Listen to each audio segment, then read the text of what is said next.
While you were sleeping last night, Republicans in Washington, D.C. did something really, really good, something they've been talking about for decades. And the left, well, they're going crazy about it. They're also lying about it. And Senator John Kennedy absolutely blasted away their lies. And you're going to love that. We're going to do it together. Also, wait a second. Also, they had a hearing on the House Department of Homeland Security committee yesterday having to do with border protection and the protection of our ICE agents, and that one Democrat showed up. But a Republican witness from the Heritage Foundation really blew us away. You're going to love seeing what he had to say. Plus, a close aide to Dr. Jill Biden testified about what he knew about Joe Biden's health in the White House and whether anyone other than Joe Biden was actually carrying out the duties of the president of the United States. And then he took the fifth. Why? Why would that be incriminating to answer those questions truthfully, right? Oh, and we've got our new round of polling in. This is the first set of polls about President Trump's job performance since the whole Epstein thing blew up. And well, we'll tell you the truth. He's doing just fine. You're going to see all of that and a whole lot more coming up right now. My name is Larry O'Connor, and you can call me Larry. Some of you sharp-eared listeners and viewers caught a little bit of construction noise in the background, picked up on my microphone yesterday's show. It's true. We're making some behind-the-scenes improvements to our studio space here. And, well, you know, construction crews work when they work. I can't control it. So if you do hear some noise, don't worry. It's not Armageddon. And the ceiling isn't going to fall down on me. And we apologize for any disruption during the show, but it'll be fine. Thanks. Thanks for your understanding. While you were sleeping last night, the Senate, on a vote 51-48, passed the rescission package passed down from the White House. Now, that's a technical way of saying, for the first time in my lifetime, a Congress has agreed to pull back funds that they had already allocated and say, yeah, we don't need to spend the American taxpayers' money on that. They actually had a president and a White House send money back to them saying, we don't want it, we don't need it. And Congress said, okay, then we won't spend it. Can you believe that? That's amazing. Even better, the money that was going to be spent, the Democrats demanded be spent, well, it was money for ridiculous, woke, international projects under USAID, which is now defunct, thank God. And it was money allocated for the budgets for the next 2 years of the Corporation for Public Broadcasting. That's right. PBS and NPR. Finally, you are no longer paying for left-wing propaganda known as public broadcasting. This was the final vote right there on the floor of the Senate, 51-48. In fact, it's interesting. A day ago, we had a procedural vote that was tied 50-50, and they needed J.D. Vance to break the tie. So why now did it go 51-49? Mitch McConnell, of all people, who voted no on that procedural vote, decided to come to his senses, and he voted the right way last night. So at least that part of his legacy is not tarnished, and good for Senator McConnell. Now, during the debate on the floor of the Senate, Senator Ted Cruz sort of summed up the outrageous idea that your tax dollars should go to left-wing propaganda paid for by the government, like state-sponsored left-wing propaganda known as PBS and NPR. Take it away, Senator Cruz.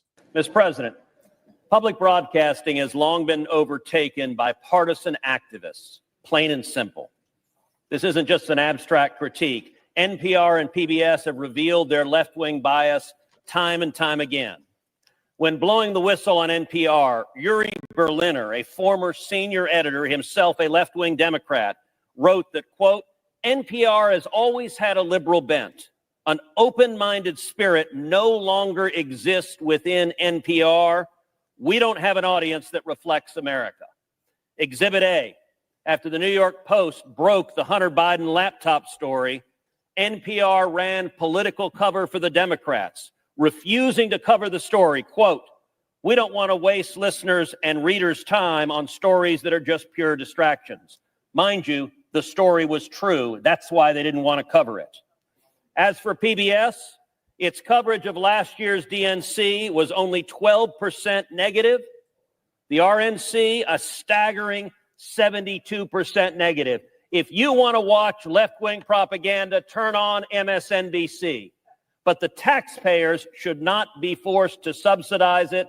I urge a no vote on this amendment. Well, he summed it up perfectly, and it's perfectly logical too. Listen, when the Corporation for Public Broadcasting was first created back in the late 60s, we only had 3 broadcast networks and then a thing that was called UHF.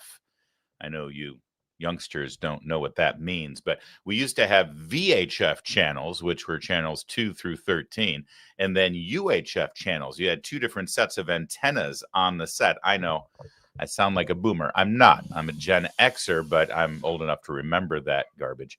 And back then, we had those 3 networks, and then you had all of the UHF local independent stations. And somebody had the bright idea of coming up with this idea of government-funded public broadcasting. And they said, sure, that's fine. And I guess in the early years, and certainly on public television, they decided to do things like Sesame Street and Mr. Rogers and Julia Child's cooking show and what have you. And I guess that was good and it was positive. Electric Company was pretty hip. I liked that. There was a show called Zoom. I barely remember. Anyway, the point is, for a while there, it seemed like children's programming and importing some classic BBC shows and calling it masterpiece theater in primetime made sense. But that's not what PBS is anymore. And it's certainly not what NPR is if you ever tune into that. By the way, why did we ever need government-funded radio? I mean, how many radio stations are there across the board? And for a while there, they said AM radio was going to die. But then Rush Limbaugh resuscitated it, and AM radio continues to flourish. It's outrageous to think that the federal government should pay for this sort of thing when we can't afford to keep the lights on in other parts of our country, number one. But number two, if you are going to pay for it, it certainly shouldn't be government-funded propaganda.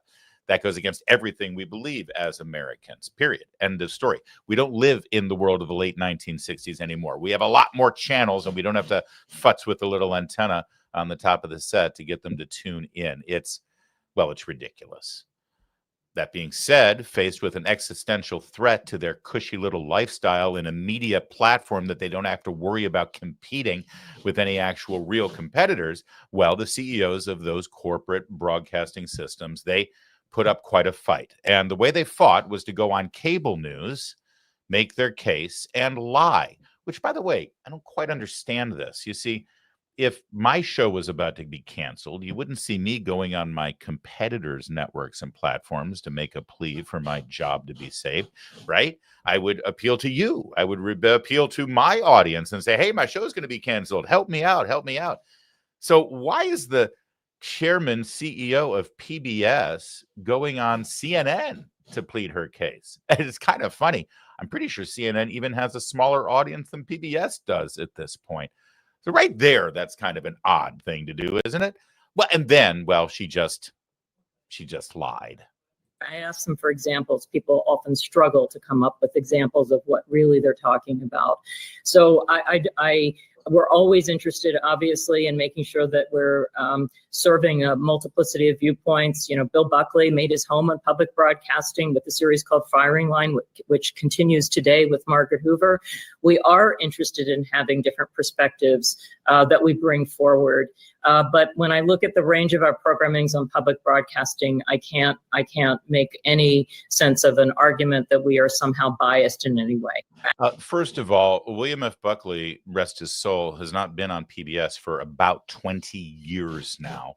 And when you have to raise him as the example of, hey, we love conservatives, and then Margaret Hoover, who's taken over. Yeah, Margaret Hoover was the approved replacement. PBS approved of her replacing William F. Buckley on Firing Line. Have you ever seen that picture of the 4 liberals on the CNN set where they were all putting their hands up during the fake, phony, hands up, don't shoot racial hoax of the Obama era? You've seen that picture before, right? It's laughable. It's these 4 liberal commentators on CNN, and they've all got their hands up because they're super serious, because they care. In fact, one of the people on that panel is Sunny Hostin, who ended up being one of the crazy screaming women on The View, right? Guess what? Guess who else is one of those 4 women? Margaret Hoover. the super, super conservative that your CEO of PBS just claimed as a perfect example of the kind of far right wing commentary they deliver.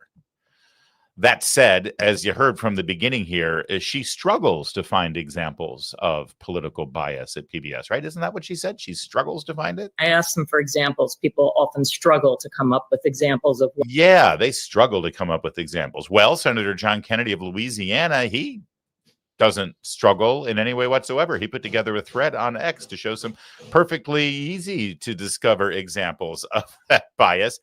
Here's a little bit of it. From Louisiana Public Broadcasting. Becoming Papa, father's key to gender justice. I can tell you that's every mom and dad in Louisiana, when they lie down to sleep at night and they can't, they're lying there worried about gender justice. Not. I mean, the article, the title of the article suggests what you ought to believe. That's not fair or balanced. Here's another one.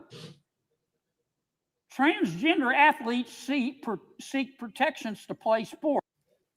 Yeah, and also the middle one is my favorite too. Religion and public life, abortion and welfare. So that's just one set of examples from John Kennedy, but he wasn't done. He had another one. I'm sorry, you're struggling to find the political bias at PBS? John Kennedy ain't struggling. Here are a couple that you saw on that you saw on television, PBS, paid for with your tax dollars. First headline: talking to young children about race and racism. Another headline: how America's history of racism connects to divisions today. Another headline from PBS: the hidden racism of young white Americans. Your tax dollars. Another headline: AP fact check: Trump seeds race animus with COVID falsehood. I'll jump in here for a second because I'm sure many of you are old enough to remember, 5 years ago, that racist falsehood that Trump was seeding, the COVID falsehood that he was seeding race animus with. That was by claiming that the COVID-19 virus originated in the lab in Wuhan, China. That was the falsehood that Trump was seeding race animus with. And that's a PBS story on the PBS website. I love it when Kennedy brings receipts. Remember just a few minutes ago when you saw the CEO of PBS say that people struggle to find any kind of political bias in their reporting? I think I've discovered the problem here. I think the CEO of PBS doesn't actually watch PBS. That's the only explanation. Another headline: Biden trumpets economic gains but struggles to get credit. Another headline from PBS: the other Olympians, transgender athletes in the Nazi area. Come on. The Nazi era, actually. And the last one that we don't have time for here: debunking common myths about gender-affirming care for youth. In fact, if you're using the term gender-affirming care for youth, you're already displaying your bias because you chose those words on purpose. All right. He's not done. John Kennedy's got more. I'm sorry, PBS. You struggled to find the bias that you used to do with our tax dollars? Here's more. Democracy on Trial, Part 1. A blueprint for the case against Trump. Is that fair and balanced? From PBS. Racism in the era of Trump, an oral history, another headline. January 13th, 2020. Another. This one's really special. A serial liar. How Sarah Palin ushered in the post-truth political era in which Trump has thrived. There you go. That's kind of a twofer. You get to go after Sarah Palin and Donald Trump at the same time. And John Kennedy finished his thread there by saying, thanks to President Trump's rescission package, taxpayers may finally be able to get out of the business of deeply weird left-wing media. And that's a good thing. By the way, just so you know, the vote's not done. Yes, it passed the Senate, but they added an amendment because the Senate just can't leave well enough alone. If they had just passed the bill that came out of the House, it'd be over. It'd be on Trump's desk right now. But no, they put one amendment in, so now the House has to vote on it again. I interviewed a couple of congressmen this morning, talked to a couple offline. They say it's going to happen. So your tax dollars will no longer fund this propaganda that you find so offensive. And that's a very, very good thing. Even more so, setting aside the propaganda aspect of it, we have no business paying for television and radio stations. For God's sake, it's not like television and radio stations are a scarcity in this culture. In fact, people are getting audio content without even turning on the radio now with the advent of the internet and streaming devices and podcasts. Give me a break. Meanwhile, that argument died. It died a fiery, noble death. The argument that there's nothing politically biased about us. We know that's not the case. So then they tried another argument. It was a lie, but they tried it. Here's Chuck Schumer laying out the argument. And these cuts to local stations couldn't happen at a worse time, with floods and natural disasters front of mind. When a flood happens, when a tornado touches down, when a hurricane makes landfall, people need immediate, up-to-date alerts to stay safe. And sometimes, all too often, public broadcasting is the only way for people to hear what's going on. It's a matter of life and death. So why is Donald Trump so hell-bent on taking away funding from local stations that can literally save lives? That's right. People are going to die without NPR. That is, if there's anybody left out there, because I thought everybody died when net neutrality was removed back in 2018, I think it was. No, that was 2015. People are going to die because during natural disasters like floods and tornadoes, you need your public station, especially people in rural areas. Remember that talking point.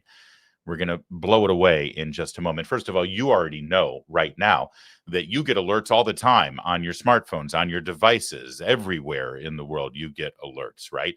But he specifically said floods. Remember that for a second as we show you Dana Bash on CNN dutifully repeating the exact same talking point as if it's fact, as if it's news. Watch what she does in the middle of reading one of President Trump's posts on Truth Social. He wrote, "It's very important that all Republicans adhere to my rescissions bill and in particular defund the Corporation for Public Broadcasting," which is worse than, I'm not even going to read that.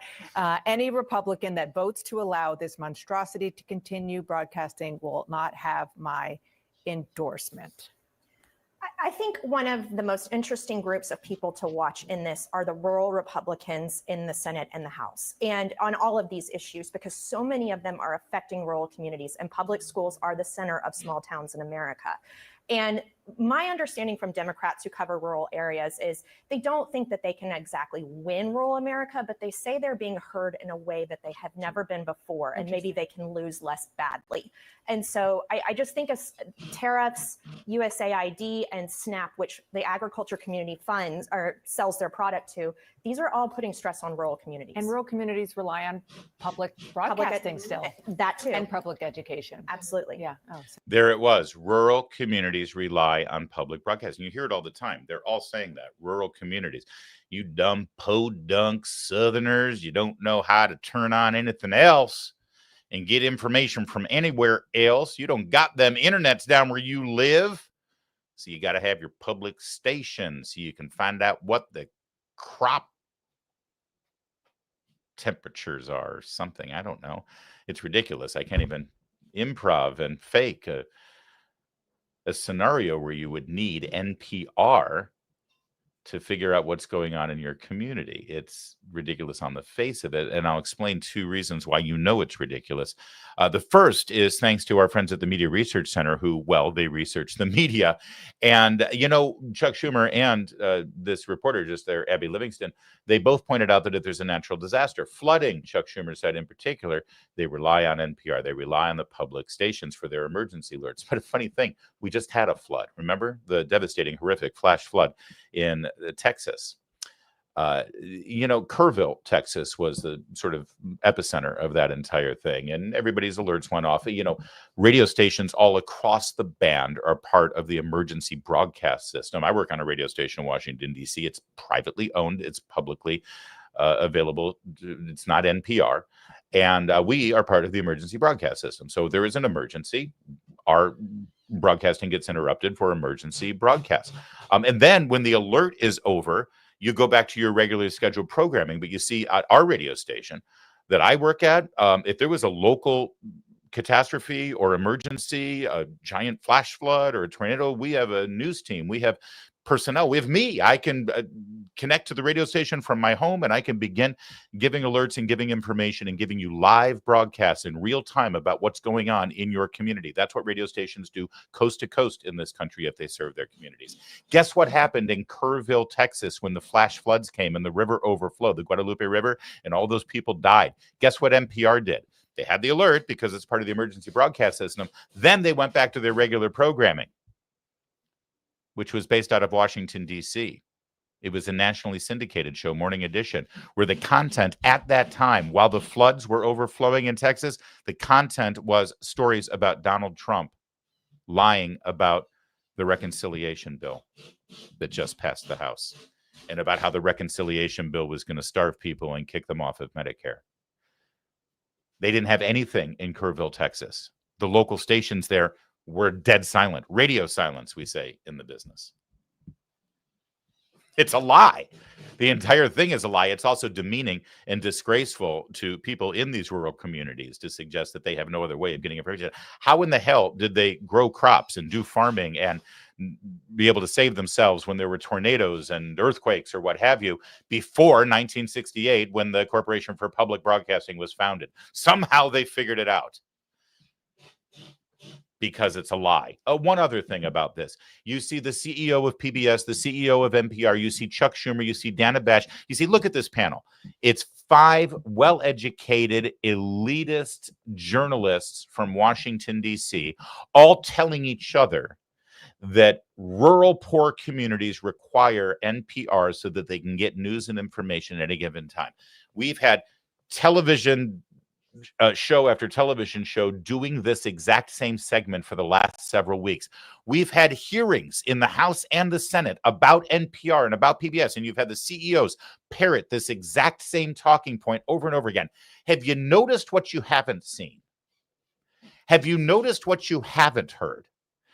On every single one of these cable news segments, just like the one you see right here, and in every single one of the House and Senate hearings about the vital need of NPR in these rural communities so that they get their farming and weather and emergency information, they never had a person from those communities saying that.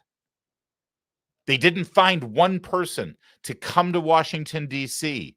and under oath testify and say to a congressman, please don't take away my NPR. It's the only way I get information about weather, about farming, and about emergencies.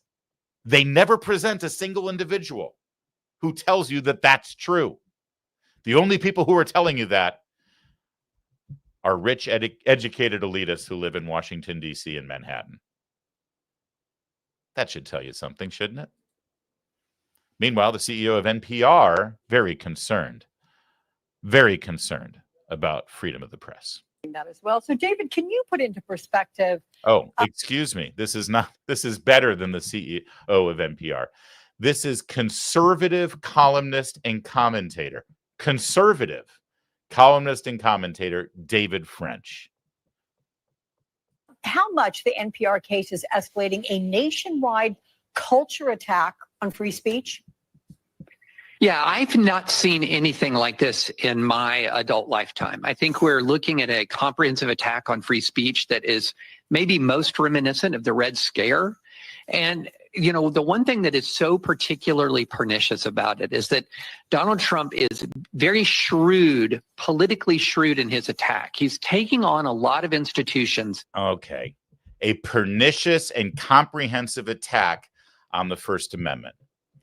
Defunding NPR is a pernicious and comprehensive attack on the First Amendment. David French making the conservative case for taxpayer-funded propaganda on NPR. You can't make this up.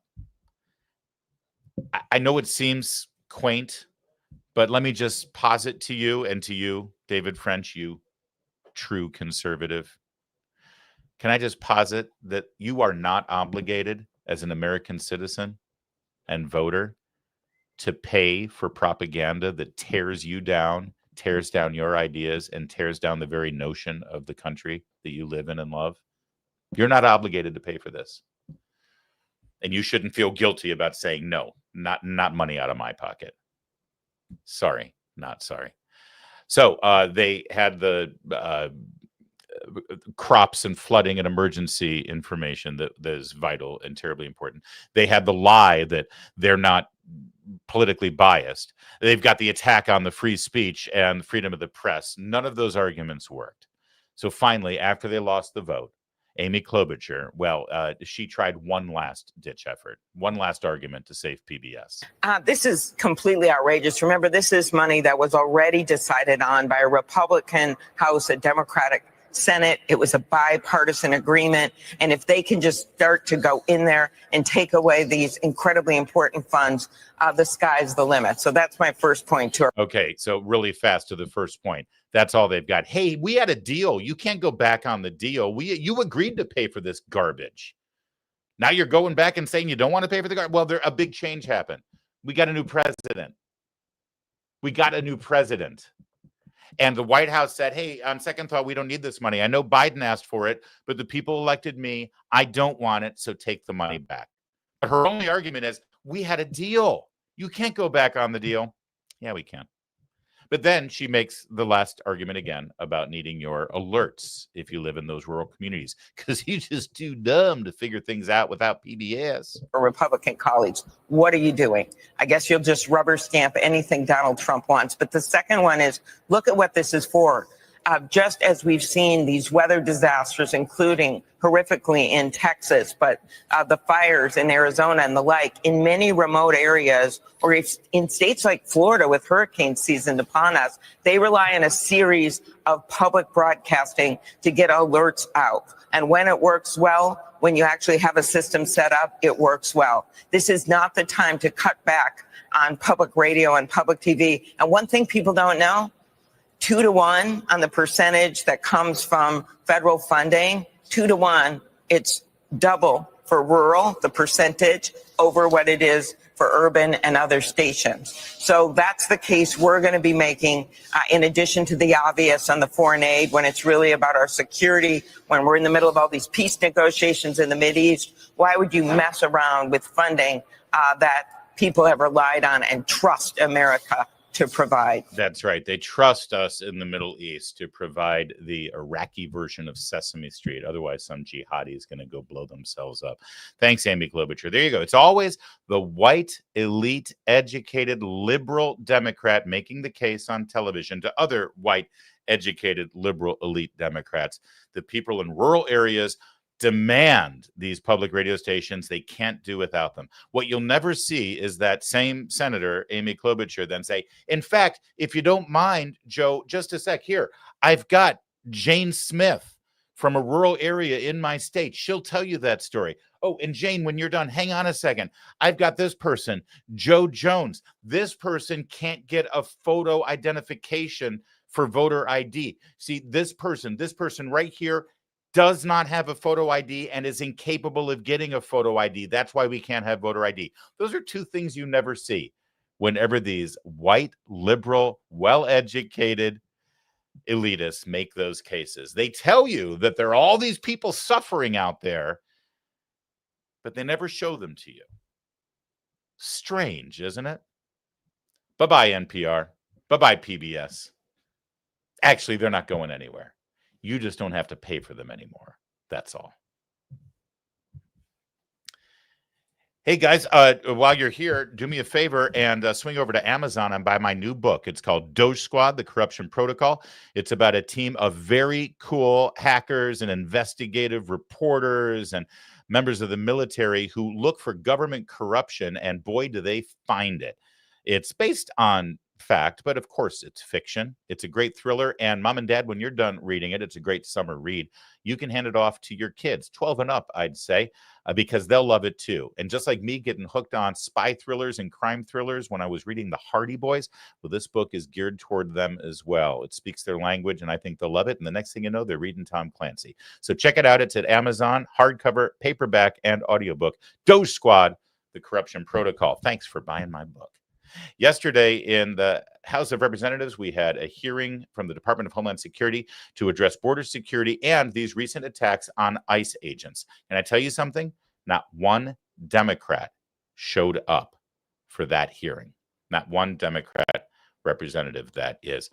But we did have some pretty great testimony, especially from some of the right of center panelists. And there was an exchange between an expert from the Heritage Foundation and a lawyer that works for the committee that is absolutely throw down brilliant epic. And I'm going to show you every second of it. But first, I want to start with our friend, Julio Rojas. He used to work at Town Hall. He's now an independent journalist. You know him. He covers the riots. He covers the border. He's sort of a rogue guerrilla videographer who captures great footage of these things. He had something to say at this hearing. I'm here testifying today as a proud Latino, but most importantly, I'm here as an American citizen. This is my country. This is my home. This is where I grew up in. And that is why the rhetoric coming from one side of the aisle about these operations saying, no, no, no, we got to keep our cheap labor so that we can maintain our standard of living proves that they want to view Latinos simply as a underclass to siphon votes from and fearmonger from every time that there's an election.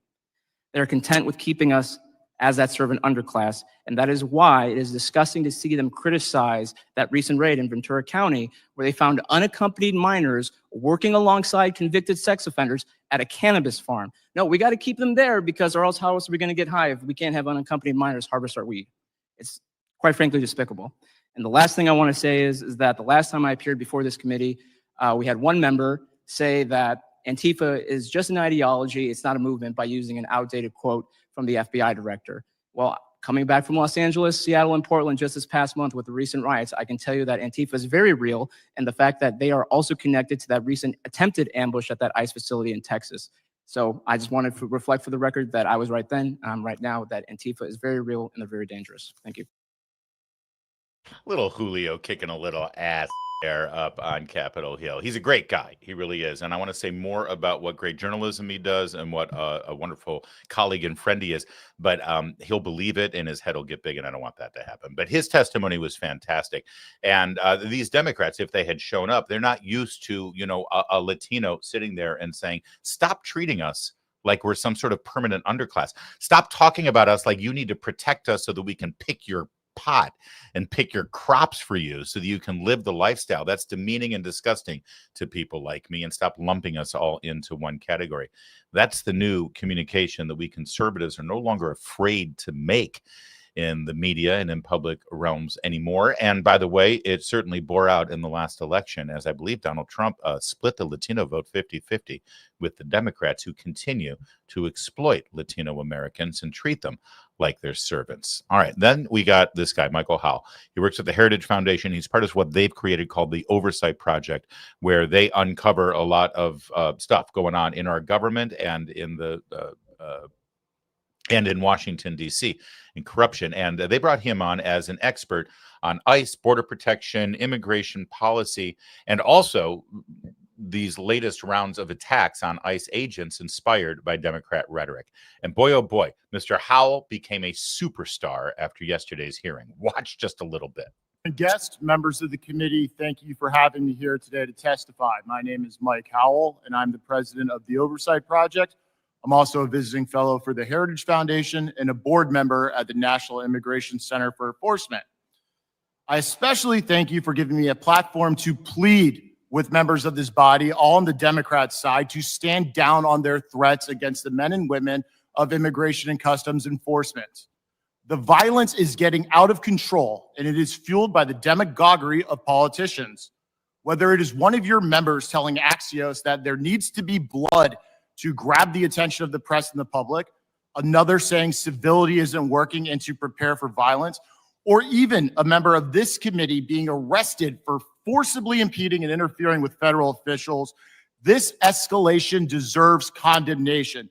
It needs to stop, and it needs to stop now.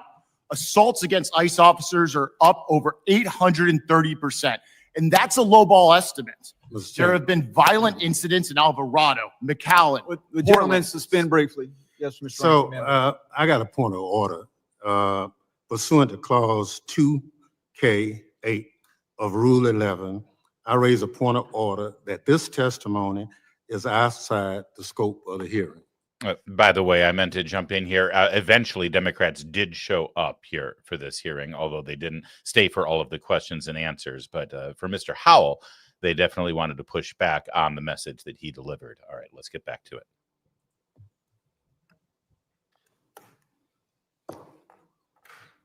I would object to that position, Mr. Chairman. That's absurd. I would object as well. Man has a right to just 5 minutes of testimony. Clearly, the Democrats don't want to hear truth. I object to the ranking member's ridiculous position. The point of order offered by the ranking member is not in order. This individual has the opportunity to summarize his opening statement and the information upon which he used to form that opening statement, so the objection is overruled. Mr. Chairman, if I may, obviously I'm going to appeal the ruling of the chair and ask for a vote. But again, you know, this guy has an opinion. Mr. Chairman. Wait, do you? Did you catch that? Hold on. You're bringing people to testify before this committee who have an opinion? We can't have that here. This is America. The problem isn't that he has an opinion. The problem is he has an opinion backed up by facts that run contrary to the worldview of the good gentleman, Mr. Thompson, the ranking member. You'll remember him. He ran the January 6th kangaroo court against good Americans and against Donald Trump. All right, Mr. Thompson, continue. No, I respect it. The chair has ruled that his testimony is part of the basis upon which he is briefing this committee, and it will be used to talk about his ultimate findings as it relates to the purpose of this committee. I understand your objection. The objection has been overruled. If you would like to challenge that, you're welcome to challenge that. Is the ranking member challenging the ruling of the chair? Mr. Chairman, I challenge the ruling of the chair. Is there a motion? I have a motion. What's that motion? Mr. Motion Higgins? to table. There is a motion to table. The gentleman has moved that the motion to table. This is privileged and non-debatable. So we will then, is there a second to the motion to table? I second. Motion and several seconds of the motion to table. All those in favor of tabling the motion, please signify by saying aye. Aye. Any opposed? No. No. And the ruling of the chair, the ayes have it, and the motion is tabled. Mr. Chairman, I ask for a recorded vote. As do I. And they wasted more time on this meaningless motion. This is why, by the way, oftentimes American people, when polled for favorability, unfavorability, Congress is right up there with toenail fungus. Anyway, they really didn't like what Mr. Howell had to say. So let's see some more of them losing their junk over Mr. Howell. From Arizona, Mrs. Sari.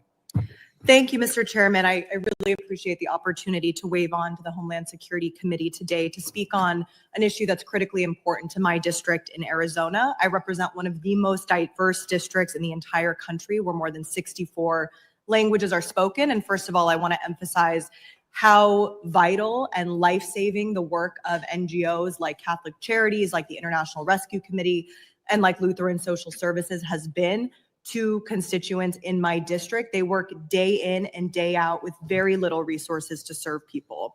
The Trump administration's mass deportation policy has demonstrably failed our nation and our values. All right, so this is Congresswoman Yasmin Ansari. She isn't on this committee, but as you heard at the beginning there, she waved on, which means members of Congress say, hey, I have a vested interest and a compelling reason to be a part of this hearing. I'm not on the committee, but do you mind if I come in and participate? And yeah, absolutely, come in. So she's in Arizona. She has a diverse community. She starts to rail against Trump enforcing the law. That, again, whenever they say these mass deportations, that's enforcing the law. That's enforcing law as it exists. If she would like to change the law, she should go ahead and write a new law and see how those votes go in the House and in the Senate. And by the way, mass deportations is literally exactly what Donald Trump ran on and won on. Go back and look at all the rallies. He kept using the term over and over again. Mass deportations, mass deportations. You got to get out. You got to get out. All right. So she participates in the hearing. She went out of her way. She's not in the committee. She wanted to be a part of it. That's why she's sitting down there at the staff table instead of up with the members of the House. And she starts engaging with Mike Howell. I'm thinking the Congresswoman might have wanted to reconsider her decision to go out of her way and participate in this hearing. Watch what happens. So, Mr. Howell, I have a couple of questions for you. Very straightforward, yes or no. Do you support this type of treatment of human beings? I'm sorry, I wasn't listening. All the other Democrats haven't asked a question, so I kind of wasn't paying attention. Can you restate it? Okay. The detention center facility conditions in this country are atrocious. Women are being harassed. They're being dehumanized. In Arizona, they were forced to march outside in 120-degree heat until somebody fainted. I have visited these detention centers as part of my oversight responsibilities. I know you're a big fan of oversight. Do you think that is acceptable treatment of human beings by the United States of America? For illegal aliens to be detained throughout their immigration proceedings, yes, I think it's the that law. way. To be treated in I'm not taking your word for it. Okay. On top of that, 17 million Americans were just cut off of healthcare thanks to the vote of all of the Republican colleagues over here. Meanwhile, Republicans just gave more money to ICE and DHS to the tune of $170 billion. It's now one of the largest funded agencies in the world, about 16th or 17th in terms of what a military would look like for other countries. Again, you talked about the importance of oversight, Mr. Howell. Do you believe that members of Congress are legally allowed to conduct oversight of ICE detention facilities? As we've written extensively the Oversight Project, because we're trying to help keep your colleagues out of jail, like Representative McIver, who was indicted. I misspoke when I said she was arrested. You as an individual member do not have oversight authority. Oversight authority by the rules of the House flows through the full House to the chairman, and that right now is held by the majority. So It is despite the legally statute allowed. that you cite, Mr. it's going to Howell, end up with more reclaiming my Democrats time. clogging our Reclaiming jails. my time. I want to keep you out of jail. Claiming my time. Thank you. It is actually legal for members of Congress to go to detention center facilities that are operated by our government and to conduct oversight. That actually is legally allowed. That is incorrect. We also know that the Trump administration is funneling billions and billions of dollars to private for-profit prisons. I heard today a number of $6 billion to NGOs that you all are so concerned about.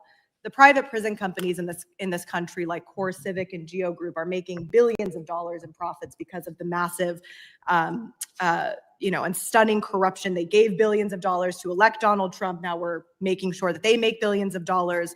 And speaking of sheer corruption and cover-ups for the ultra wealthy, Mr. Howe, I know you have spent quite a lot of time talking about the importance of releasing the Epstein files, but now you're kind of parroting Trump talking points about this being a Democratic hoax. I'm wondering if yes What or did I no, say? do you support the No, what if I All right, now this last minute here that is all focused on the Epstein files is great, and I'm going to start it again so you can catch the whole thing without interruption. But I just want to remind you, do you remember when Benny Thompson, the ranking member for the Democrats, objected to Mr. Howell even being a witness for this hearing because first he was angry that he had an opinion, which is charming, but then said, his testimony is not relevant to what we're talking about here today. And what they were talking about was the ICE detention facilities and their effectiveness. They were talking about border security, talking about Homeland Security, and they were talking about the attacks on ICE agents. And obviously, Mr. Howell is an expert on these issues, and that's why he's there. Benny Thompson claimed that that was not relevant to the hearing. Now, suddenly, we're getting a question about the Epstein files. The Epstein files, because that's directly related to Homeland Security and ICE facilities. Do you see how these Democrats operate?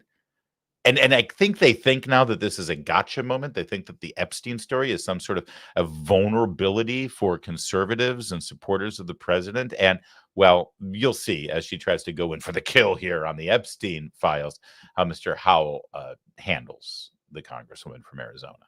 The ultra wealthy. Mr. Howe, I know you have spent quite a lot of time talking about the importance of releasing the Epstein files, but now you're kind of parroting Trump talking points about this being a Democratic hoax. I'm wondering if Yes What or did I no? say? Do you support the? No, what if I parroted Do you support about it being a hoax? It's a yes or no. Do you support? No, it's not. You said something false. I'm asking you to cite what you said, which is clearly false because I've not said what you said. Mr. Howell, my question is, do you support the public release of the Epstein files? My answer is written in the op-ed in the Blaze, yes which or you can no? read. Yes or no? Listen, ma'am, I am trying to answer It's your a yes or question. no, You are Mr. lying to the American people I'm asking you in a your simple misstatements. You question. just told a lie in this committee Mr. room. Howell, I'm do trying you- to clear up the record. It's very simple. I am trying to answer if you let me speak. Do you I think the support it? public deserves way more transparency than we've got. I've written that. You've accused me of parroting another It would be talking point, wonderful which if I have not. Howell Bring the called. receipts. You're lying, and everybody The gen- knows the it. Mr. Howell, The gentleman will yes or no suspend. question.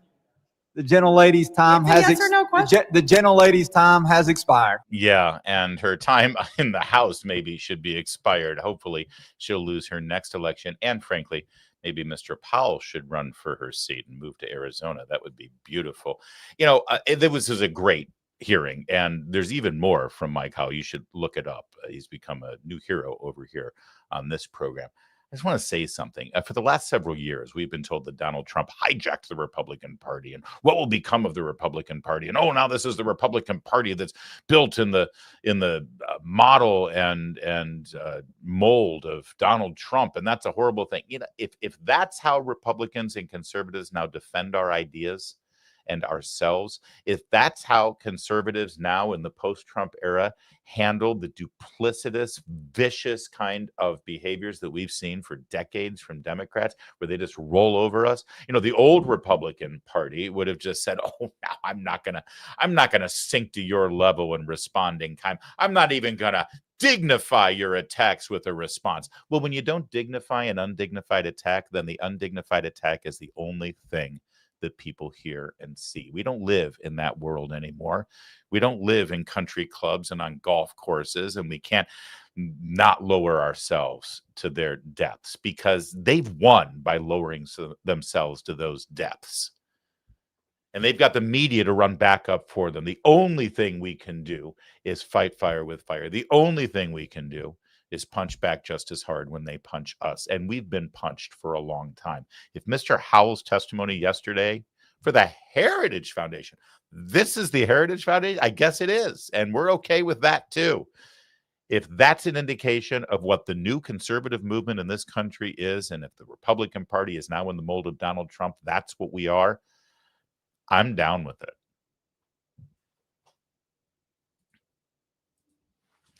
Yesterday in the House Oversight Committee, there was a hearing about the Joe Biden presidency, most specifically, if there was a cover-up over not only his mental unfitness to be president of the United States, but also whether anyone else was actually doing those functions. Their key witness pled the fifth. You'll see that coming up in a sec.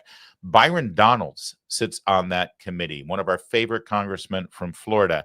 What he had to say, eviscerating this witness and eviscerating the Biden presidency, that's classic, and that's coming up in a sec. But first, to the hearing. This guy is known as, around D.C., as Dr. Jill Biden's work husband. I believe he was the chief of staff for the First Lady during the Biden presidency, and it's said that he worked with Dr. Jill to help Joe on some of his off days, if you know what I mean. Well, he was asked a series of very simple questions yesterday, and his answers, well, they tell us quite a story about what happened there in the Biden White House. Mr. Bernal, did you ever advise President Joe Biden to pardon his son, Hunter Biden? On the advice of counsel, I respectfully decline to answer the question pursuant to my Fifth Amendment rights under the Constitution.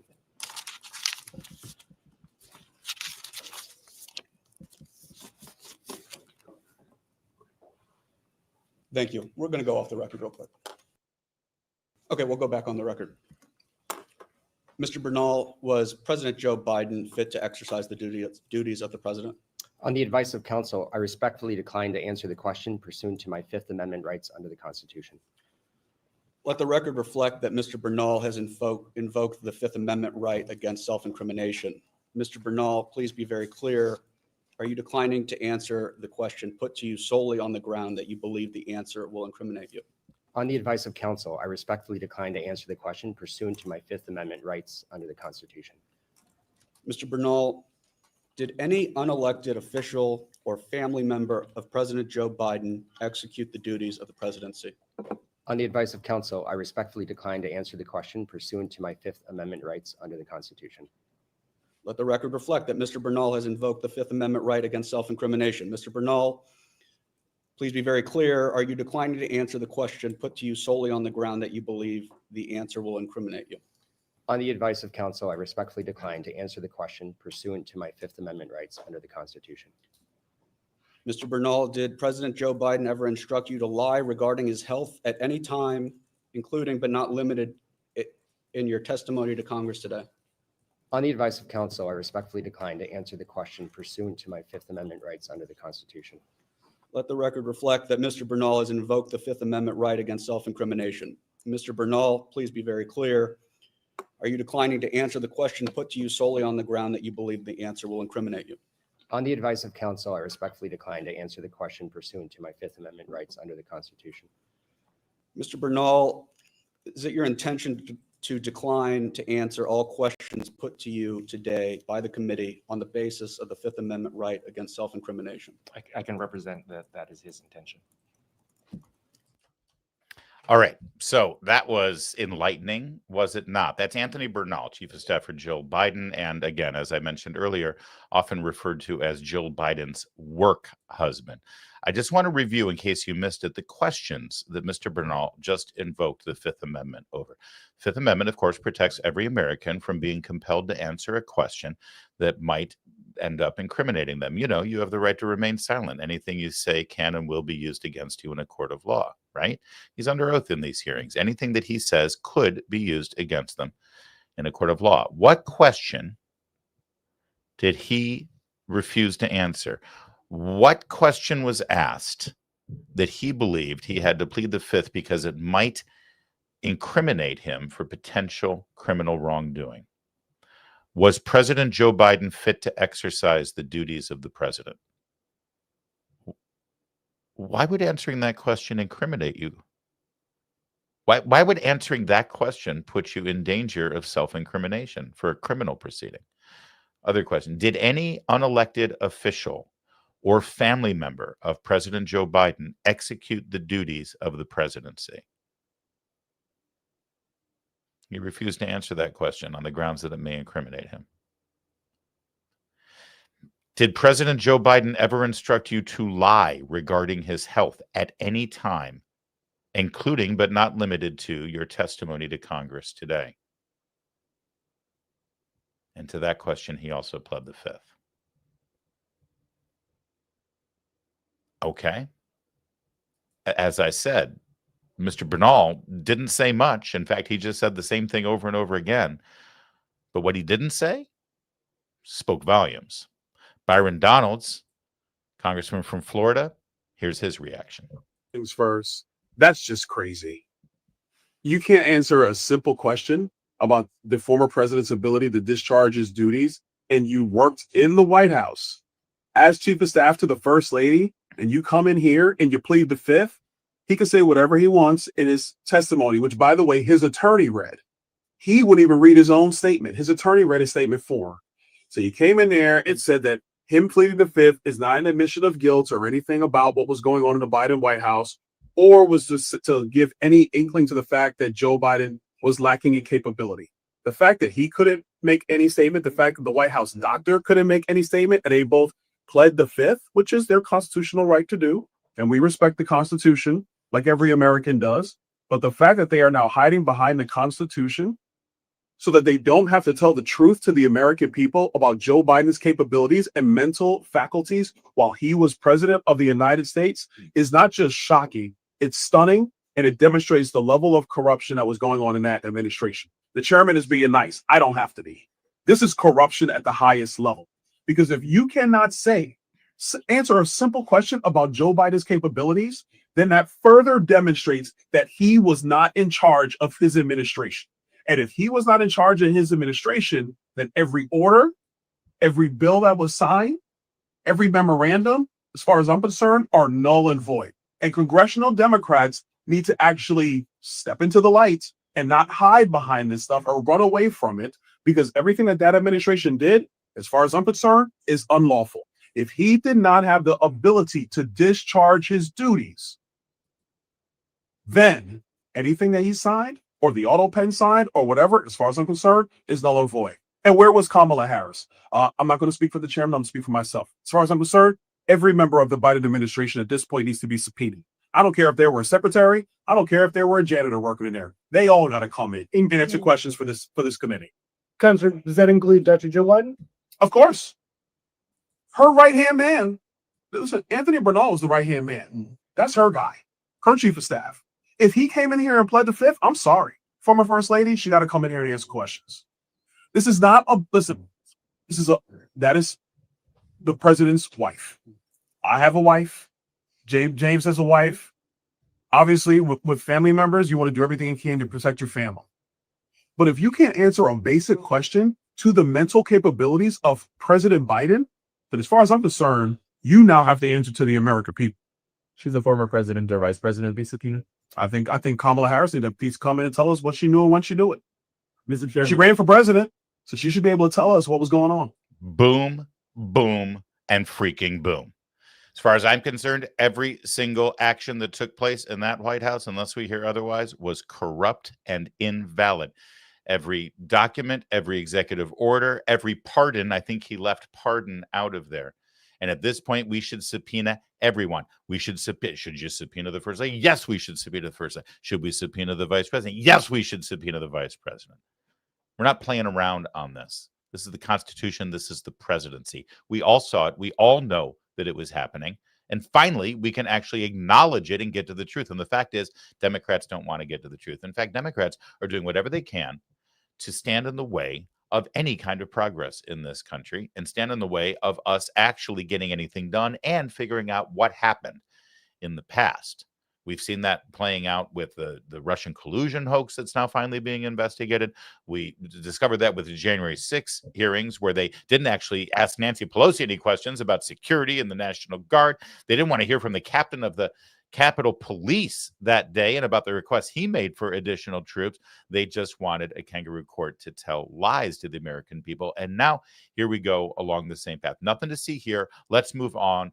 What difference at this point does it make? In fact, let me show you something that just happened an hour ago in the Senate hearing. This is the Judiciary Committee where they were voting on judges. They voted on the U.S. Attorney for the District of Columbia, Judge Jeanine Pirro, and they also voted on a judge, goes by the last name of Bo, very controversial. Democrats don't like him because this guy loves the Constitution. They want to keep him off the court because he would actually be a great candidate for the Supreme Court. So they're trying to stop him. They're trying to block him. And there's a bunch of activist groups that fund this kind of behavior. Well, watch what happened when they tried to block the vote out of committee today.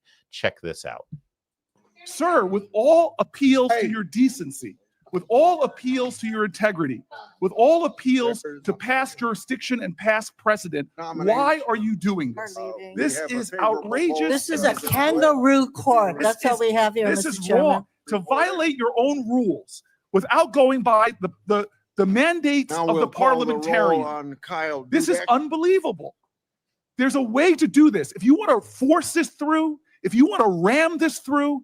All right. So Cory Booker, Spartacus, keeps talking and talking and talking. And you can see on that side of the screen, all the Democrats have gotten up and left. This was planned.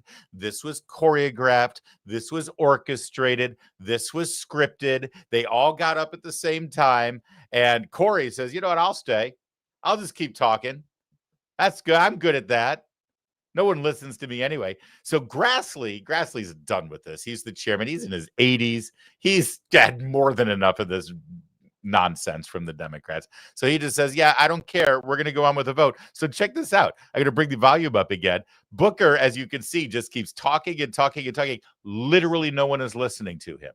Grassley is continuing the roll call vote of all the Republicans on the nomination. Watch, listen. Sir, God bless America. You are a good man. You are a decent man. Why are you doing this? What is Donald Trump saying to you that are making you do something which is violating the decorum of this committee, the rules of this committee, the decency and the respect that we have each other to at least hear each other out? Nomination. I've sat through so many long speeches of my colleagues, heard their objections, listened with sincerity to try to see what their arguments are.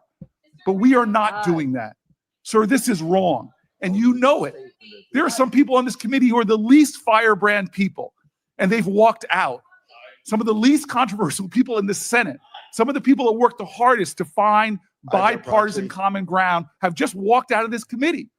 And you don't even seem to care, but I know you do. I know your heart, Senator Grassley. This is wrong.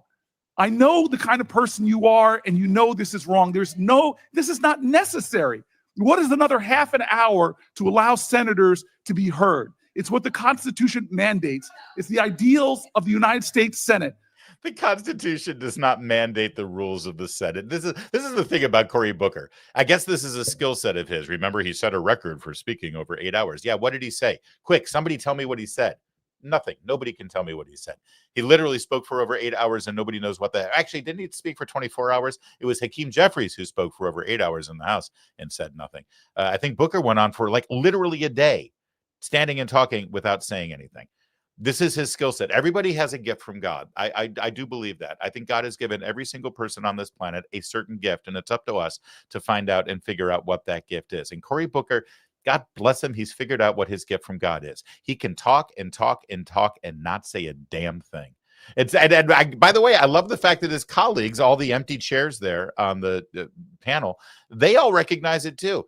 Tell you what, Cory, we're all going to get up and leave. It's going to be great on TV. Trust me, you'll get booked on MSNBC tonight. Rachel Maddow will love it. They'll want to hear your story. We're all going to get up and leave. We're going to go have a cocktail. You just keep talking, Cory. Yeah, you just go ahead. You speak for all of us. Go ahead. Undermining of the well-being and the integrity of this Senate and this committee that I for so long I've been so honored to be a part of. This is wrong, sir, and I join with my colleagues in leaving. This is a sham. Vote. This is wrong. We'll report. We're better than this. Pratt to the floor. Now we'll have to vote on these nominees for U.S. Attorney because we don't have enough people on the other side, so we can't do it by voice vote.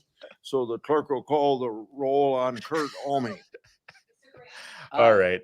That's enough. God bless Chuck Grassley, too. He's like, well, we're going to have to go on with this as well. And he did, and they did, and the business got done, and the nominees got advanced to the floor of the Senate. And Democrats, again, just as an example here, so that, they're not interested in the truth. They're not interested in doing their job. They're not interested in doing anything, really, in moving any legislation or moving nominations or getting to the bottom of what happened in the Biden White House and answering questions. No, we're just going to plead the fifth on something as basic as was there anyone else working in the White House on behalf of the president? They don't want any of that done. They just want to stop. They want to stand in the way, and they want to be drama queens. They're theater kids. They want to showboat for you because it's good for TV, but it's not good for our Constitution. It's not good for our country, and ultimately, it's definitely not good for their party.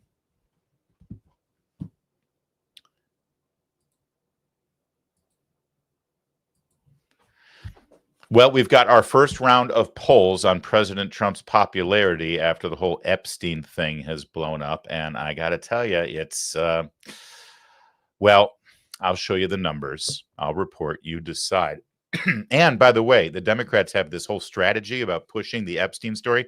We want the Epstein files released. What's going on? We want to get to the bottom of it. You remember they were completely silent about this when Biden was president. Why is that? Well, Jamie Raskin, he was asked that exact question, and his answer,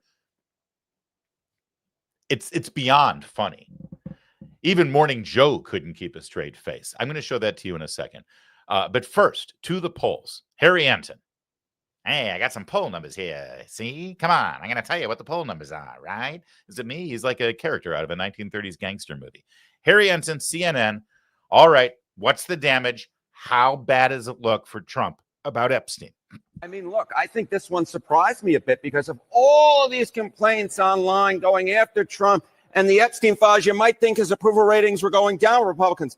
If anything, they're going up. Republicans who approve of Trump, look at our CNN poll. The prior one, 86%. The one out this week, 88% were Republicans. How about Quinnipiac? The prior poll, 87% approve of Republicans. This week out, 90% with Republicans. If anything, Donald Trump's approval rating has gone up since this whole Epstein saga started. He is at the apex or close there too in terms of his popularity with Republican voters, Epstein files, complaints or not.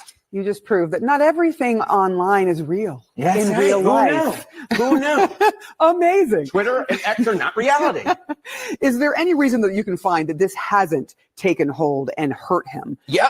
I mean, on X, all you hear about is the Epstein files. But how about out in the real public? Republicans who said the top issue was Epstein case. The answer is one, and not 1%. One respondent. This is a great little finding that Ariel Edwards-Levy, who of course is part of our polling unit, found. Just one single Republican said that the nation's top problem is in fact the Epstein case. Not much of a surprise that therefore Donald Trump's approval rating has not suffered with Republicans because of the Epstein case. Because the bottom line is most Americans say it's not high up on their priority list. Okay, but as you know, Democrats, they smell blood in the water. They think this is a huge weak spot for Trump. I think he thinks that they think that they're going to, Trump's going to be separated from his base of supporters over the Epstein thing. See, because here's the dirty little secret about Democrats. They have no respect for you. They think you're stupid. They think you're evil. They think you're morons. They think you're conspiracy theorists. See, that's how they categorize you. They just think, all these people, the only reason they voted for Trump is because they're racist and they're conspiracy theorists, right? We talked about this on the show yesterday where that Democrat panelist on CNN said that you're incapable of naming one issue that Donald Trump has done that is something that you support. See, you're incapable of it. You're too stupid, and you're a conspiracy theorist. All you do is listen to podcasts, and you get caught up in conspiracies. You put your tinfoil hat on, and Trump preyed on that. And now that he's betrayed you on Epstein, now we can start peeling away those people, and we can start separating Trump from his supporters. See, Democrats think this is a big winning issue for them. So now they're beating the drums on Epstein. They're saying, yeah, release the files, release the files. And by the way, I would love to think that Trump is actually playing 17D chess here, and he's going to acquiesce and release all the files that have all these Democrats' names in them, you know, and hey, listen, I didn't want to put it out there, but the Democrats made me. That would be hilarious if that were the case. I don't think that's the case, but you know, a guy can dream. So Jamie Raskin, he led the impeachment process against Donald Trump. He's a crazy lunatic leftist from Montgomery County, Maryland, which is right across the border of Washington, D.C., the lib of all libs. He goes on MSNBC this morning to beat that drum. Let's go. Let's get those Epstein files out. Let's go. And Joe Scarborough, God bless him, I got to give him credit where it's due. He asked the one question that needs to be asked. Where were you during the Biden presidency? Where were you when you had a Attorney General and Merrick Garland who probably would have listened to you and released the files if you made that demand? Why didn't you make the demand then? You'd think Raskin would be prepared for a question like that. State congressman could have gotten that from 21 to 25 when Democrats controlled the DOJ. Why? It was a crisis then. It's a crisis now. Why didn't Democrats call for it from 21 to 25? So, I mean, you have to go back and look specifically at particular prosecutorial decisions and what was taking place in terms of the other cases. So I don't know. We could try to reconstruct that record. But the point is that Donald Trump is the one who has led the crusade to say that that Epstein, who was his very close friend, and there's all kinds of pictures of them. Wasn't his very close friend. He actually barred him from Mar-a-Lago when he found out what he was doing. His very close friend. Did you catch that? Well, Joe, you got to look at what we were doing back then and the cases that people were working on. And yeah, we were too busy prosecuting Trump, man. We were focused too much on that. We had to come up with some crimes that Donald Trump committed. Don't you know? It was a different priority back then. What a fool. He's not the only one, though. Here's his colleague there, Ms. Powell. If you see such a need to investigate this, why didn't you raise it during the Biden administration? I mean, we couldn't find that you made any public comments about Epstein in previous administrations. Well, I would have been happy to raise it then as well. Really? I would have been happy to raise it then as well. What do you mean you would have been happy? Then why didn't you just do it? We want you to be happy. I mean, look at your face. We don't like it when you've got the sad face. We want you to be happy. Be happy. Smile. Why didn't you do that? The question isn't, all right, it's not that hard. It really isn't. All right, I'm sorry. Didn't mean to interrupt. About Epstein in previous administrations.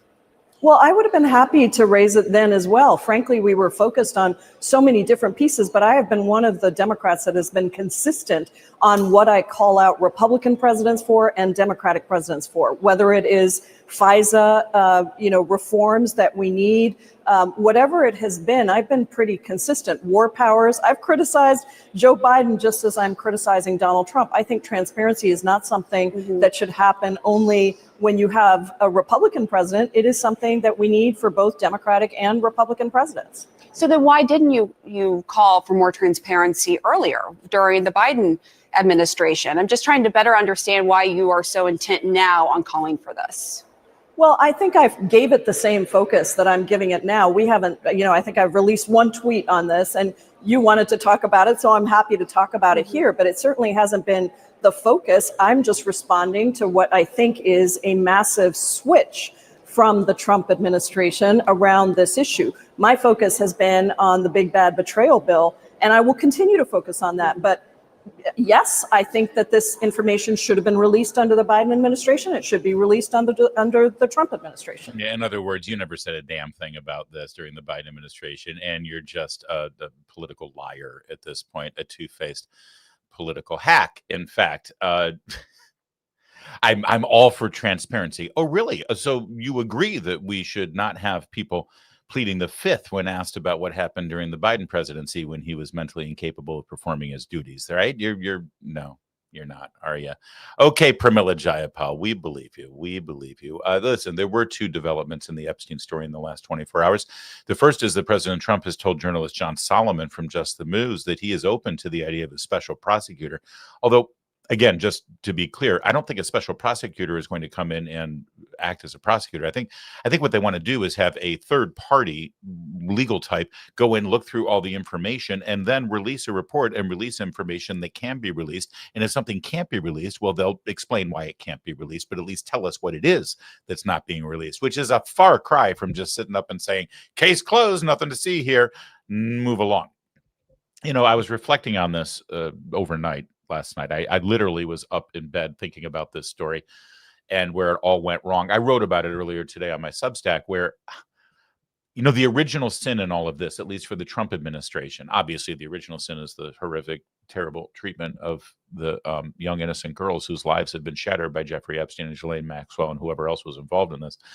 But in terms of the Trump administration's handling of the files themselves, it was that day with those damn binders. It was when Pam Bondi suggested that she was going to be releasing all this information. In fact, the binders, if you remember, go back and look at the pictures. It said phase 1. It's like, okay, where's phase 2? So there's no phase 2 because case is closed now, right? Was there never going to be a phase 2? You don't say phase 1 unless you're planning a phase 2. And they released those binders to, God bless them. Some of them are colleagues and friends of mine, literally friends of mine who I admire, but they're content creators. They were influencers. They were people with social media platforms. But to be frank, it's not the best way to roll out information like that. And listen, this is coming from a person who embraces new media and embraces new platforms. I got into this business through Andrew Breitbart, who invented a lot of the platforms that we're using right now. So it has nothing to do with the platforms. But think about it this way. When Elon Musk took over Twitter, before he renamed it X, and he wanted to get to the bottom of what happened with the prior owners and the prior executives and their relationship with the Biden White House and the FBI and the censorship regime that was rampant, what did he do? He identified a few independent journalists like Matt Taibbi and Michael Schellenberger and Barry Weiss, and he handed all of the information over to them and let them sort through it. And then they released it in a systematic way. It was called the Twitter Files. It's won investigative journalism awards, the work that they did. The Dow Prize from Young America's Foundation and National Journalism Center for Investigative Journalism gave them an award. They went through all of that data. They put it together systematically and gave the narrative about what exactly happened and what was wrong and what laws were violated. And if people's names should have been redacted, they did, and they acted responsibly. And there was definitely a team of lawyers who were overseeing the process. But that was a systematic way to let the American people know one way or the other what happened here.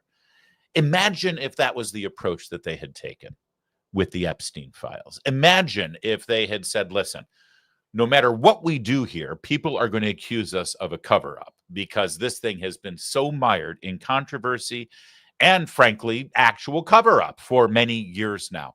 It's so sensitive. Let's bring in some independent journalists, people that both sides will have at least grudging respect for. Have them go through this and systematically tell the narrative to the American people. It may be too late for that sort of thing, but maybe that's what this special prosecutor or special counsel might be able to achieve and do if they identify the right person and they have a fully transparent process. We'll see. I hope that's the case. Meanwhile, that was one development. The other development was the Justice Department, the Attorney General, Pam Bondi, fired the prosecutor who was in charge of the Epstein case, in charge of the Ghislaine Maxwell case, and, ironically, in charge of the P. Diddy case. Very common cases with a lot of things in common, similar cases. This is the U.S. attorney from the Southern District of New York who was responsible for prosecuting those cases. Some would argue messing up the prosecution of those cases. Her name is Maureen Comey. Comey. Boy, that rings a bell, doesn't it? That's right. I mean, you can tell by the family resemblance. She is the daughter of James Comey, the former FBI director who hates Donald Trump.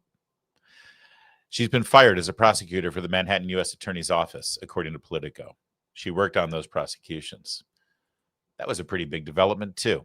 And, of course, all of those things led to a very important conversation on Abby Phillips' show on CNN. Why fire her now? Can we talk about Maureen Comey for a second?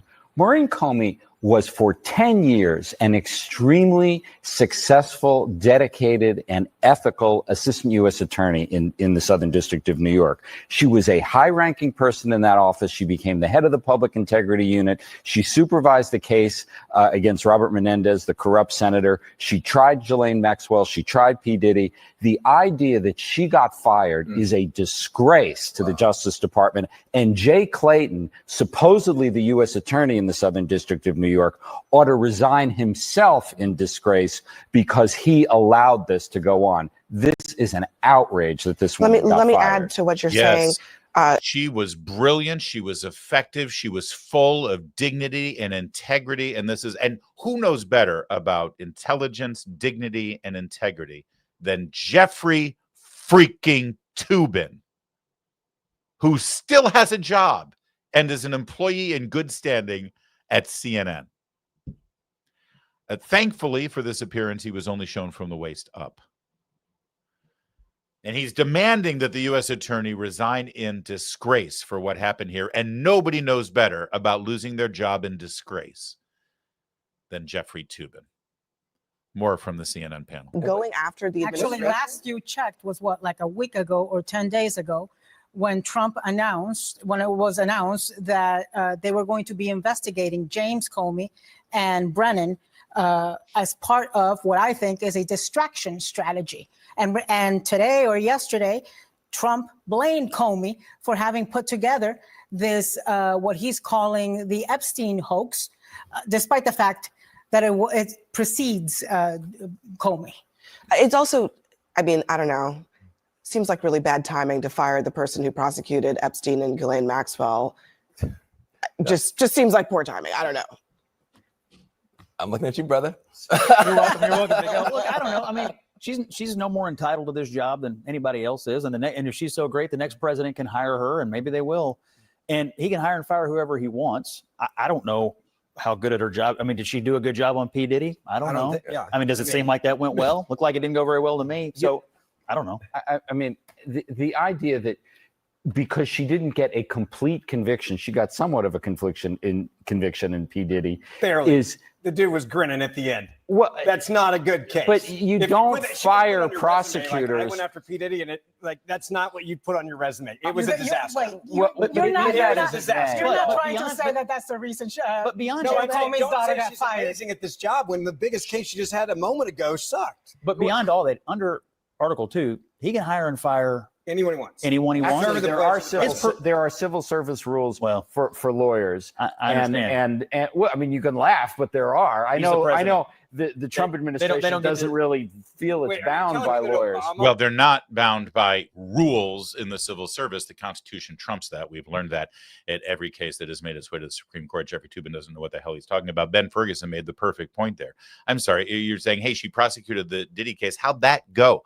Well, you don't fire a prosecutor just because they don't get a good prosecution. Well, you do if it's supposedly a lock-solid case and you've exposed the Justice Department. I mean, look at all of the publicity they did on the P. Diddy case with the manhunt and the FBI raids and all the leaks and all the baby oil stories. And they inundated the media with this narrative that P. Diddy was the worst possible person on the planet. So they got to prosecute him. And then you up the prosecution. I'm sorry, in the real world, Mr. Toobin, CNN, in the real world, when you screw up for the one job that you've got, you get fired. That happens in the real world. Doesn't happen on CNN. Case in point, Abby Phillips still has a show. All right, but let's bring this back to politics, though, right? Because ultimately, this is all about elections. We started by telling you what Trump's poll numbers are in the Epstein era here. And in fact, his popularity has gone up with Republicans. But ultimately, Donald Trump is not up for re-election. He's not going to run for election again. He's done. This is really about his party. It's really about his legacy. And the next test, the real test, the big test, will be the midterms in 2026. Historically, if there's a Republican who just won the White House 2 years ago, then the very next midterms is very good for Democrats. And by the way, historically, if a Democrat wins the White House, then 2 years later, it's a very good year for Republicans. It's weird, but that's how it happens. So 2026 is lining up to be a great year for Democrats. So let's take a look at the polls, shall we? How's it looking for Democrats? The bottom line is this. Democrats are behind their 2006 and 2018 paces when it comes to the generic congressional ballot. What are we talking about here? All right, the Democrats versus the Republicans on the generic congressional ballot, the margins. Look at where we are now. Democrats are ahead, but by just 2 points. Look at where Democrats were already ahead by in 2017. They were behind by 7 points. How about 2005 on the generic congressional ballot? Ahead by 7 points, ahead by 7 points. And now they're only ahead by 2 points. Their lead is less than half of where it was in either 2017 or 2005 in July of those years, the year before the midterm election. Yes, Donald Trump may be unpopular, but Democrats have not come anywhere close to sealing the deal at this particular point. Yeah, wave looks very different. Yes. All right. All right. Let's be clear here. They're looking at July 2005 and July 2017 because those were the last two times that there was a midterm election just following a Republican winning the White House. In 2005, that would be George W. Bush winning re-election in 2004. And yes, in 2006, there was a blue wave, that brought in Nancy Pelosi as the Speaker of the House. And then in 2017, it was right after Trump had won the White House. And, well, we know what happened in 2018, right? Nancy Pelosi, once again, came back to be Speaker of the House. Those were two blue waves where they regained the majority. They're trying to repeat the magic, but look at the numbers.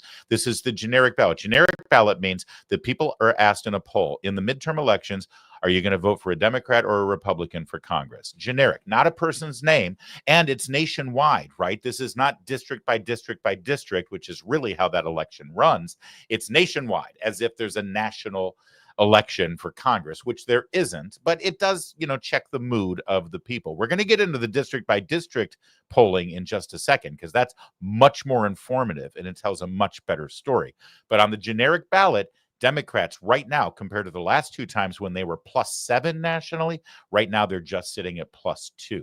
That's not a blue wave. That's barely a ripple. Okay, but now what happens when we go district by district, Harry Anton? This is the generic ballot test. This is when you test people in a generic question. Of course, the House races aren't generic. There are 435 of them. What happens when you go race by race? What happens when you go race by race? Well, it's the same idea. Okay, House seat ratings with the GOP president, like back in 2005 and, of course, 2017. More net pickup seat chances. Well, last time around, look at that. Democrats were ahead by 33 seats. How about in 2005? Democrats were ahead by 7 seats. What's going on right now? It's actually Republicans Actually, Republicans with more net pickup chances at +12, according to the Cook Political Report, when you add in the likelies, the leans, and the toss-up races. So it's not just on the generic ballot where Democrats are behind their 2017 and 2005 pace. It's actually when it comes seat by seat, you see that at least at this particular point, Republicans actually have more net pickup opportunities. This doesn't look anything like those wave elections back in 2006 or 2018. Enough said. So Epstein is really putting Trump in danger. The Republican coalition and the MAGA support is going to fall apart. Actually, Trump is even more popular than he was before the Epstein story broke a week ago. Oh, it doesn't matter because there's going to be a blue wave and the Republicans have nothing and Democrats have the mojo. And they're actually, if you go seat by seat right now, Republicans in the midterms gain seats in the House of Representatives, which would be astounding and break all historical precedents. We've got a secure border. We've got mass deportations happening and criminals were being rounded up. And we've got over 1 million people deporting over the last 6 months. We've got a completely lock solid secure border, by the way, with nobody being released into the country. Just like that, they took care of that promise. You've got your brand new tax cuts coming through in the reconciliation package, which includes no tax on tips, no tax on overtime, and various other sundry tax benefits that are coming in from the success of the big, beautiful bill. Plus, you've got the economy soaring right now, Wall Street breaking records. You've got unemployment numbers today, we learned, are down even further. Everything is clicking right now. And you've got cane sugar back in the recipe for Coca-Cola. Plus, you've got those polls. And you're blackpilling? You're blackpilling on me? Stop being an Eeyore Republican. Stop waking up every single day and trying to figure out how everything's going to fall apart and that life is a disaster. Be like me. Be a Tigger. Everything's going to be okay. All right, team. Thanks for watching the show today. Those were 4 very beefy segments. I hope you enjoyed it. Thanks for watching. Do we have some super chats to get to there, Kevin? Yes, Pam Jundi with a $5 super chat. Thank you, Pam. Very kind of you. Appreciate it. We'll put that in the Big Mac budget. Angela, hey Angela, $5 super chat. Watched Whining Lies all night, then 5148. Just more stalling like Spartacus in Bove Nom hearing. Yeah, well, I'm guessing you put that out there before we showed you Spartacus in the Bove nomination hearing. So there you go. You could be doing our programming here on the show, Angela. Thank you. And a $2 super chat. No demo rats sounds like a pleasurable hearing. Yes, they didn't show up. By the way, I was wrong when I said, and I apologize, I misremembered the facts of that. The Democrats did show up for that hearing. It was the Democrat witnesses who didn't show up. No Democrat witness showed up for that hearing. I apologize for that error. I regret it. Thank you, Angela. And Psychological Projectionist with a £2 note. Non-DNC opinions can't be uttered before committee. I don't think this witness is right. He has opinions that I disagree with. That's Benny Thompson is a national treasure. Thank you guys for watching today. We appreciate it. As always, we'll see you next time. We're back. Are we back tomorrow, Kevin? We are. We're doing our Friday thing now. 5 days a week. Man, you got me working. We'll be back tomorrow. Same time, same place. In the meantime, my name's Larry O'Connor, and you can call me Larry.